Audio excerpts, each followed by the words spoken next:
Dozens of dairy farmers in Wisconsin are in crisis because of a U.S. trade dispute with Canada.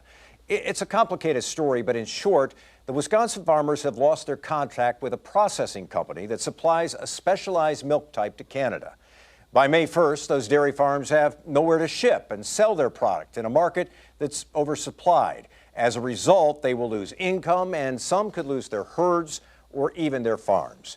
State officials appealed to President Trump for help on his visit to Kenosha Tuesday, and we're talking more about this now with State Agriculture Secretary Ben Brantzl, who's at our Madison affiliate, WKOW TV. Mr. Secretary, thanks very much for being with us today. And let's begin with the human side of this. How many dairy farmers are we talking about, and just how dire is their situation? Well, the original information we received is about 75 farms had received letters indicating they would no longer have a market for their milk on May 1.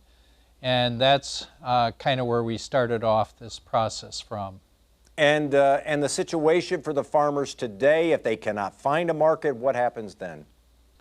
Well, in many cases, these are generational farms. Those daughters and those sons will not have a place to come home to. Those families that are engaged in the farming activities will actually not only lose their livelihood, but their methodologies of supporting the farm that they have created over generations. So give me a sense, Secretary Brantzl, what the state can do or what the federal government could do here to ensure that these farms are able to survive and go on into the future. Well, we need the federal government to push Canada to be more transparent in the activities they've been engaged in.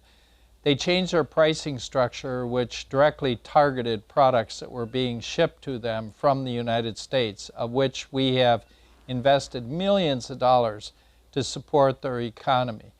On the other hand, we need here in the state to make sure that we stay focused on processors, lenders, farm organizations, and those producers affected, so that there is a lot of communications to help people sort through and in fact partner on solutions for this problem. You have been in contact with the White House. What have you told them? What have they told you?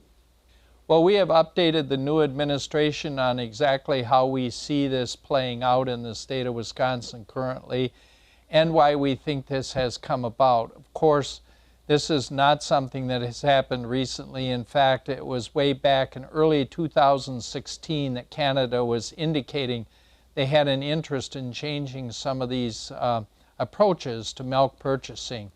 And it was the province of Ontario that started the ball rolling up there.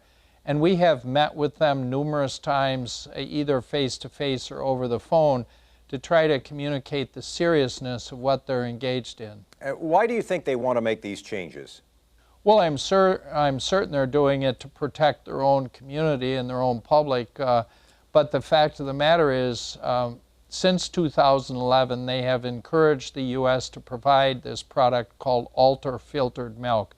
And we have been doing that. We built processes around preparing that product for them, and they have increased the volume over time. And in fact, in 2015, 365 million pounds of milk equivalent have gone to Canada through the channels of this trade activity.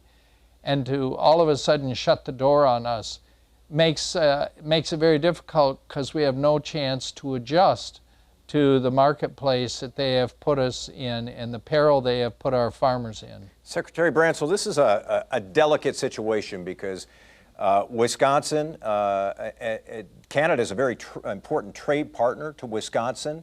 And yet, obviously, you disagree with what Canada is doing in this situation. Is there anything the state can do to respond to this, but in a way that it does not jeopardize this important trade relationship? Well, it's very, very beneficial to us both ways. Canada is our #1 trading partner. There are products that come here from Canada. And oftentimes those products are raw materials that go into our processing systems and employ our citizens. So we have to be very careful that the way we approach this is clearly understood, and that we don't put something in place that hurts other parts of our population here in the state. So your comment, delicate, is very accurate. All right, Secretary Ben Branscell, the Agriculture Secretary for the state of Wisconsin, we appreciate your time today. Thanks very much for being with us. Thanks for having me on. And when we come back, the Republican who wants to get big money out of politics.